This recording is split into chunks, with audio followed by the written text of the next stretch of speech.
Let me let me begin by telling you a couple of things of who I am. One, I'm a follower of Jesus Christ. For 51 years, I was a husband, and I'm presently the father of 3 children and a daughter-in-law. And my 2 children, one from Montana and one from Pittsburgh, are here. And to give you a sense of where I've come from, I was an administrator with the General Conference Church in Newton, Kansas. Then I moved to Scottsdale, Pennsylvania, and worked with Mennonite Publishing House for many years. And from there, I moved to Lancaster Mennonite School and taught for 17 years. And then when I turned 70, I decided to retire, but I didn't retire. I took a congregation in Collegeville. Providence Mennonite Church, was there for 2 years. And then I moved and took a church at Parksburg for 2 years. And in the midst of that move to Parksburg and being there, my wife Deb and I worked there. She had a hereditary disease, which we did not know about, called alpha-1 antitrypsin deficiency. And for 2 years, she had that disease. And in the midst of my time at Parksburg, I said I need to take a leave of absence to spend time with my wife, Deb. And so for 2 years, and we thought at the beginning it was going to be 3 to 5 years, and then they told it was 6 months to a year. She passed the end of this month 2 years ago on the 27th of March. After that, I am now in the process of beginning to look about getting back into ministry. I think I have another 9 years left in me. And so I'm going to do that. But think of the last 2 years of my life. My wife passed away. I left my job. The home that I live in, I was supposed to be in there for 9 months to 6 months. That's what my landlord said. He said, we're going to put a development here, 12 new homes. It's 20 acres. And I said, okay, well, Deb and I agreed. We'll live there for 6 to 9 months. Turned out to be 18 years. This past November, they told us we're going to bulldoze your house and all the things that are here, and you have to be out by May 1. That's when we bulldoze. So I will be moving into a townhouse, and my children have been with me to help. Now, Cody, you will know this. In my classroom, I tended to have a couple of books. Yeah, every wall was filled with books. Thank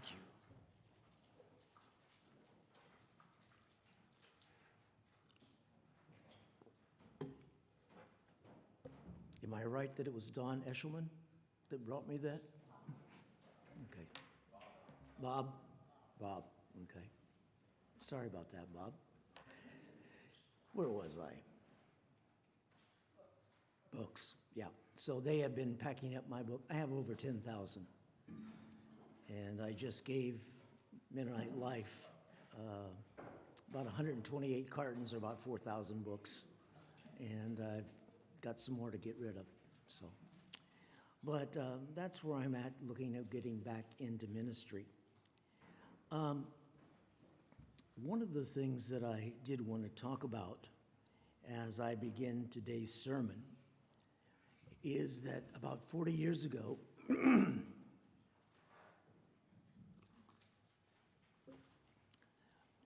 I was in Saskatchewan teaching, and I would take my children with me when I would preach and do things on the weekend. Nathan, what were you, about 4 or 5? I think something like that, about 4 and 5. And so from Swift Current up to Mountain Lake, it was like a 5-hour drive. So we left about 4 in the morning, and I preached my sermon many times. Nathan heard it, didn't say a thing.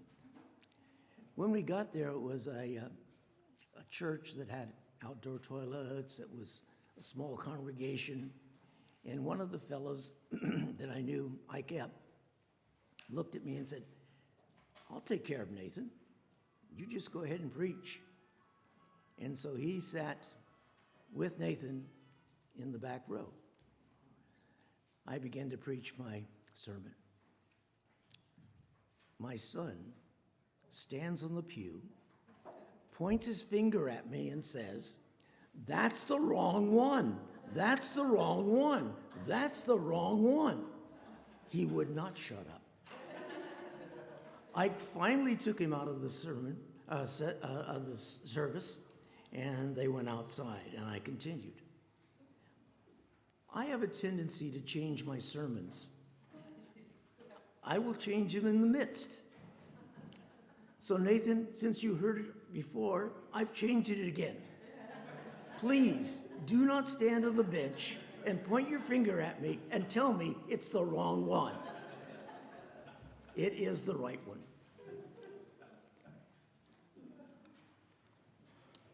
The text today is from Micah 6:8. Cody, I appreciated your sharing of stories of kindness, of the music talking about this particular verse. And so I want to give you a taste of how different translations translate Micah 6:8.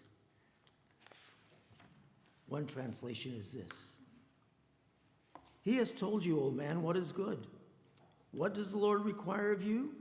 But to do justice, to love kindness, and to walk humbly with your God." The New Revised Standard Version: "He has told you, O mortal, what is good. What does the Lord require of you? But to do justice, to love kindness, and to walk humbly with God." The Revised English Bible: "The Lord has told you, O mortals, what is good. And what is it that the Lord requires of you? Only to act justly, to love loyalty, and to walk humbly with God." The New American Bible: "You have been told, O man, what is good, and what the Lord requires of you. Only do the right, and to love goodness, to walk humbly with your God." And from the Jerusalem Bible: "You have already been told what is right, what Yahweh wants of you. Only this: do what is right, love loyalty, and walk humbly with your God." And then finally from the New Century Version, this is a children's Bible, and they've put it pretty plainly. "Lord has told you, human, what is good.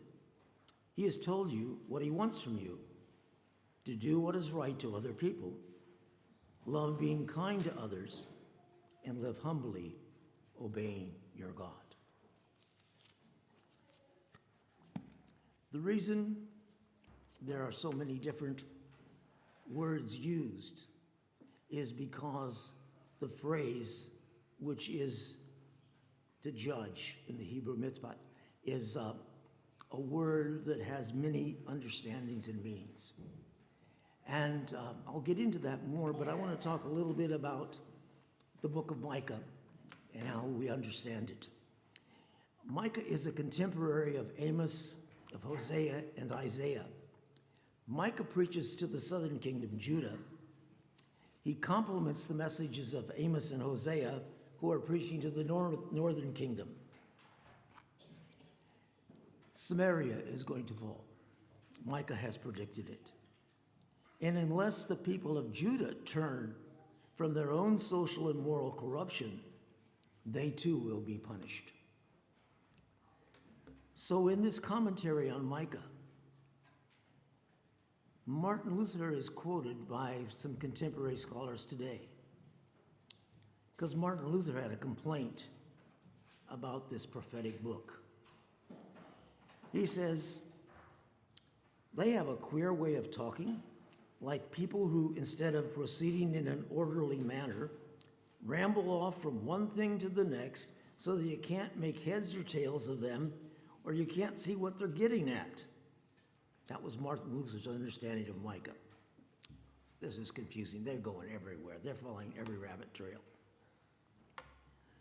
After he complained about it, he said the book of Micah is a blatant example of this seeming jumble, so that a search for literary structure is at first sight an impossible task. You can't organize it. Scholars since then have disagreed with him and says, yeah, Micah can be organized. And let me tell you how some people have organized it. The book begins with a frightening message about the approaching destruction of both Israel and Judah. And chapter 2 begins by introducing a new unit, and it has this common word they use, woe, woe, woe, and then you know they're going to start something new. It's also used in Isaiah, Ezekiel, and other prophetic books. So the focus now shifts, whereas chapter 1 announced the approaching destruction. What you're going to have now in chapter 2 primarily deals with the reason for the destruction, the people's sin. Chapter 3, Micah introduces the next major unit with these words, listen.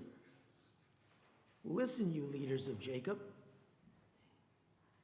It's a new message throughout the prophets. The focus now shifts from the corruption of the people to the corruption of leadership. So we went from talking about destruction that's going to happen to talking about the sins of the people. And now we are talking in chapter 3 about this message of shifting from corruption of the people to the corruption of leadership. That's the first unit in Micah. The second unit, chapters 4 and 5, is the central unit in the book of Micah. And it introduces God's future plan for Israel under the leadership of Yahweh and his own rulers. So the message of this unit is tied together by a common theme of hope and future restoration. That's the central thing of chapters 4 and 5.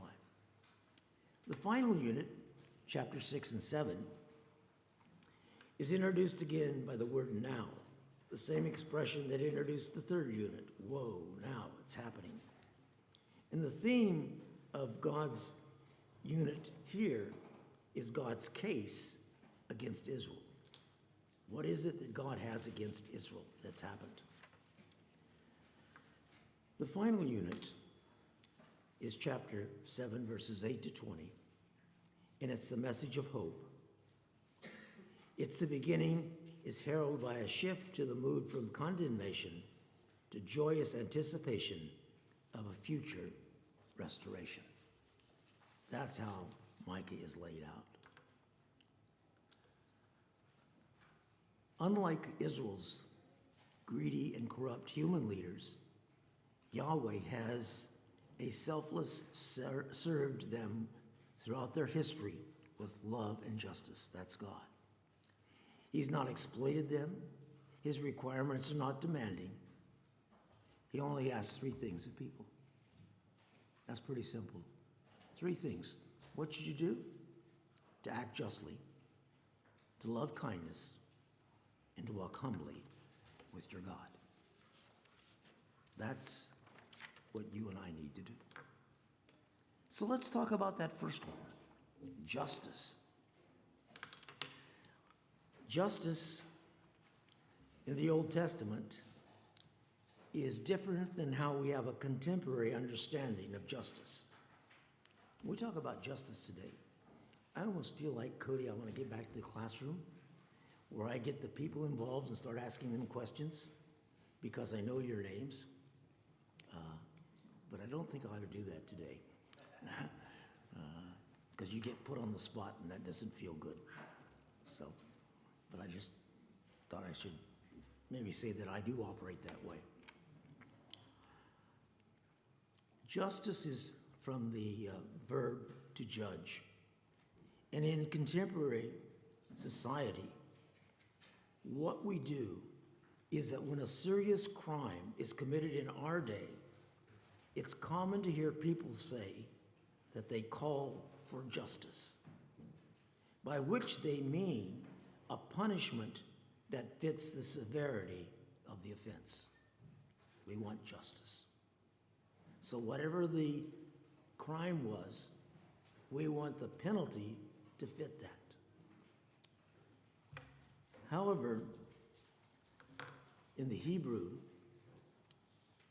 the meaning of which is beautifully illustrated by Psalm chapter 10, verses 17 and 18, is that the psalm praises God for heeding the affliction and judging the orphan and the oppressed, so that they no longer need to live in fear, but they're liberated. The basic meaning is to make right by establishing conditions in keeping with God's will. It's interesting when you begin to look at the different translations of how Psalm 10, verses 17 are handled. I'm going to give you about 4 examples. O Yahweh, you have heard the desire of the humble. You will prepare their hearts. Your ear will pay attention to judge the orphan, the oppressed. No more shall the man of the earth continue to terrify them. Here, the translator called it judging the thing. In another translation, it is this: you, Lord, have heard the desires of the afflicted. You encourage them. You've listened to their cry, defending the fatherless and the oppressed, so that their mere earthly mortals will never again strike terror. Here it's defending, for that word to judge. Another translation: the Lord is forever king. Destroy from your land those nations who do not worship you. Lord, you've heard what people want. Do what they ask and listen to them. In this case, it's protecting the orphan, putting an end to the suffering, so they will no longer be afraid of evil people. And finally, the translation is this: O Lord, our hearts desire the afflicted. You will strengthen their hearts. You will incline your ear to do justice to the fatherless and the oppressed, so that the man of this earth may no longer strike terror to these. You get a sense that when it says we should do justice, it's not getting compensation for the severity of what happened. But behind it in the Hebrew text is the idea of liberation, defending. It's a basic meaning to make right by establishing conditions in keeping with God's will. God's judging of the orphan and the oppressed means God will shower them with material prosperity, security, well-being. And when the community prays for their king, that he will judge the poor, they are praying that the king will promote the welfare of honorable persons. One reason we may not grasp the Old Testament understanding of judge is because the term is usually translated as defend, vindicate, save, rescue. They're all accurate translations, but they obscure the original Hebrew meaning. The Hebrew word to judge gives rise to the noun justice, and justice is not primarily punishment, but righteousness, fairness, wellness, that is in keeping with God's purpose for human thriving and healthy community. Justice involves respect for the vulnerable person. It involves caring, fair distribution, food, land, resources. Because God is the God of justice, God demands justice within Israel, especially from its leaders, who are responsible to promote justice within the community. Justice, when understood from a Hebrew perspective, is different. Throughout history, the talk of justice is frequently co-opted to perpetuate injustice. But listen what happens. No dictator, no brutal government ever claims to perpetuate injustice. They never permit injustice. Unjust leaders and systems typically cloak their actions in claims to be promoting justice, well-being for everyone. And like the biblical prophet Micah, He cut through those cover-ups, denounced the injustice practices, the policies, and made their contemporaries regarded as fair and unacceptable. Doing justice requires careful analysis to discern what kind of practices, laws, institutions, policies, and systems actually contribute to justice and which not undermine it. And I have to think of congregations. Are we just in the way that we set up our churches? Are we just in the way we operate? We may say one thing, but we may act another. In many congregations that I've served over years, I had a unique congregation. Somebody asked me what it was, and I said, well, it's really two churches. They said, it's two churches? And I said, yeah. We have the traditional Mennonites, who have always been Mennonite. Their family goes back to the Reformation, kind of thing. And then I have the community people that have been invited in. And the community people are getting more and more in this congregation. What I observed as a pastor, who do you think maintained the power? Who do you think maintained the control? Did I see anyone from the community on any committee? I'm even talking the food committee. It was all, if you were an ethnic Mennonite, you served. I've always wondered, should I have talked about justice and called out the traditional Mennonites and saying, you guys aren't practicing justice? Probably I'd have left a little earlier than I had planned. But how do we call those things out in our churches? Because I'm persuaded many times we are unjust, and we're no different than the corrupt leaders that use other words to say, oh yes, we're for you, but we're not really. That's justice. The second word is, I know it as Hesed, H-E-S-E-D. It's a Hebrew word. It's the word that is translated so many ways, and you heard that when I was reading the text. It can be called kindness, mercy, loyalty, steadfast love.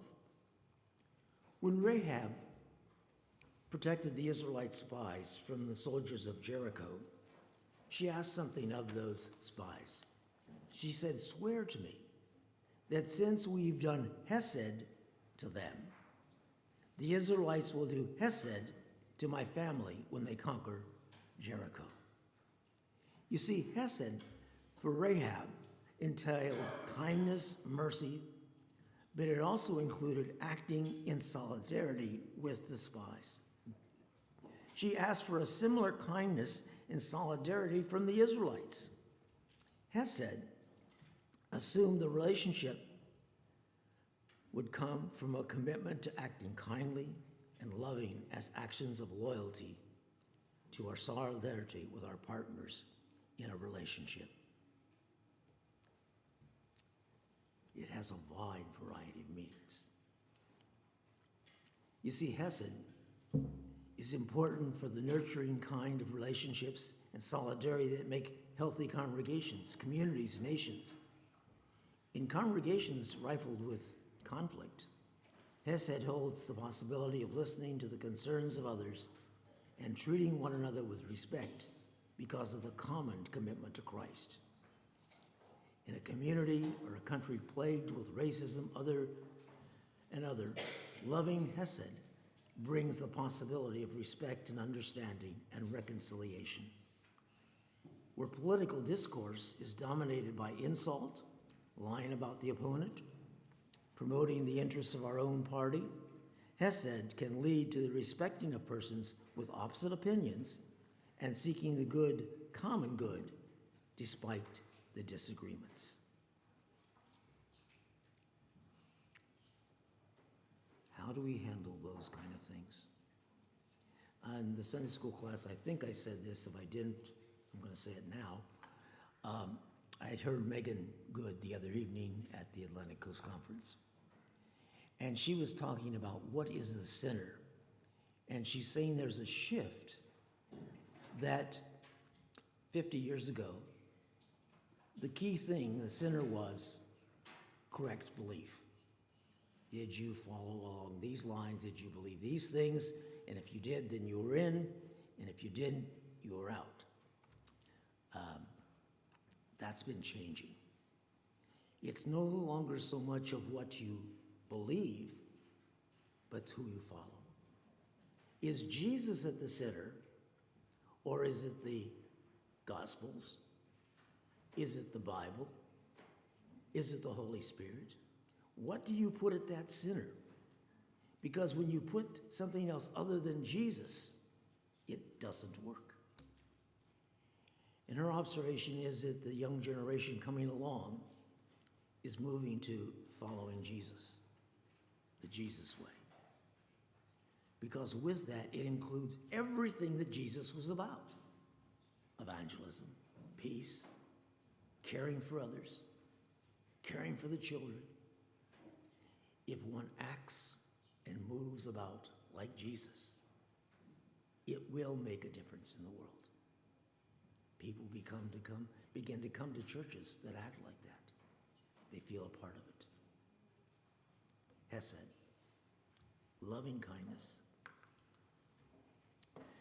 Dan Thiessen has this to say about it. He says, a society with Hesed at its core will carry about the educational opportunities of all children, accessible health care for everyone, affordable public transportation, taxation systems designed to distribute resources more equitably. And on the global scene, love of Hesed would inspire demilitarization, disarmament, assistance for refugees and migrants,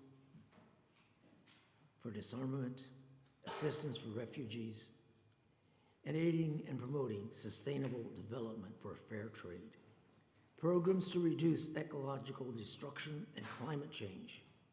To love Hesed means to relate in a loving and kind solidarity to family members, to friends, church members, our community, our nation, and even the world. Hesed. Micah told the people, this is what God requires. You to operate that way in the world. The third major point is to walk humbly with God. I had said earlier this concept that it's not uncommon for contemporary Christians to imagine faith as agreeing to a set of doctrines, propositions about God, the Bible, the content of faith. And some churches require you to sign on the dotted line a document that you hold to these things, indicating agreement with that set of convictions or doctrines. In Sunday school, was it Richard Zimmerman? Where'd you go? Oh, there you are. You were talking about this idea of how congregations, when we talk about documents and what people believe, that, and now I forget the thought of what you said, but it was important. So if it was important, I should remember it. But my children understand I'm getting older, and my memory isn't like it used to be, Cody. The concept, though, is this, that when you walk humbly with God, we used to say it was by signing on the dotted line. We're now moving away from that. The older generation desires that. The younger generation says no. We need to follow Jesus, whatever it may be, to walk humbly with God. If I pose the question to you and saying, if you listen to God, if you listen to your fellow believers, and they talk to you, is there something that jumps out for you to do in this world? Do they say you're gifted at carpentry? You're gifted at cooking? You're gifted at caring for children? Is there something that's identified with who you are? Now, the way that I'll know you're understanding and not asleep is that you will nod your head. Is there something? Whoa. I got 3. The others are still thinking, that's okay. But when you sense that and affirmed by the community, then that's what you need to pursue. Paul did not say, these 40 things I dabble in. I tend to do that. I tend to dabble in 40 or 50 things. He says, this is the one. Don't agree with me, Nathan. Paul says, this is the one thing I do. You need to discern what is the one thing you need to do with the Hershey Mennonite Church community to reach out. And you need to have your brothers and sisters affirm what that is to the honor and glory of God. You see, Micah points to a holistic faith. God reminds Israel of the foundational story of their deliverance, which raises questions of the appropriate human responses.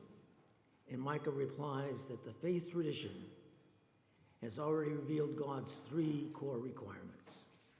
Walking humbly with God implies recognizing who one is before God, living an intimate relationship with God, and committing oneself to the same cause to which God is committed.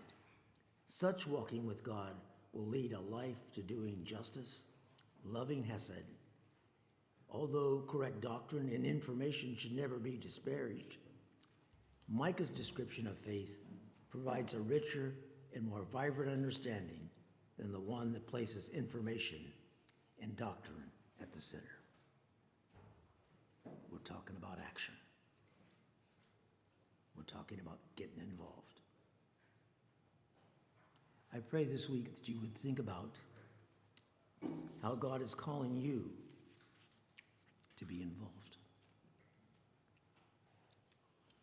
Test it with people in your congregation. Because when you do that, God will smile. God will smile. Let me close with a story about the Good Samaritan. The story of the Good Samaritan is very familiar to everybody. They know that story backwards and forwards. But you've heard it so many times. I imagine that we use it as a way to convey what is meant to be kind in a hurting world. But let me take a different approach to it. It's not a story about being nice. This is a story about transformation. All of a sudden, as I begin to look at this story from transformation, I'm trying to say, well, what was Jesus saying here? What's the question? And Jesus was talking about 3 types of people along the road from Jericho to Jerusalem. The first group, they're the robbers, whose ethics suggests that what is yours is mine at any cost. And the robbers will take whatever they need through violence, coercion, whatever means is necessary.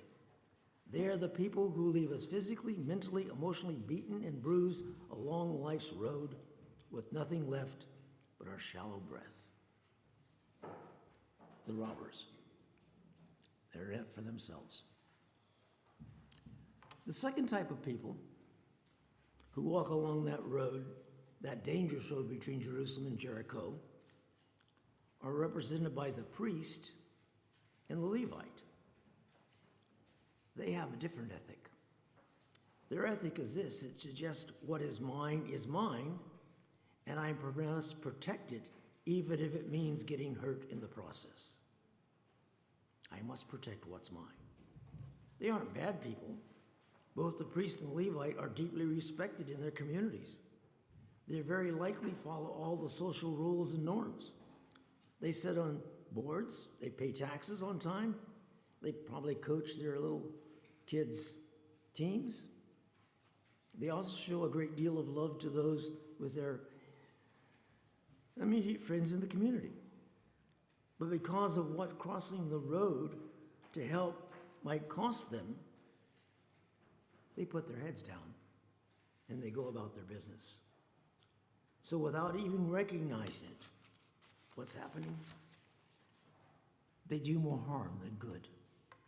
The focus is inward toward their needs, the needs of those who are most likely like them.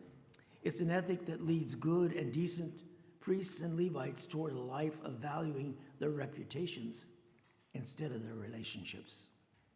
It's often with this choosing their own individual rights over the health and well-being of their neighbors.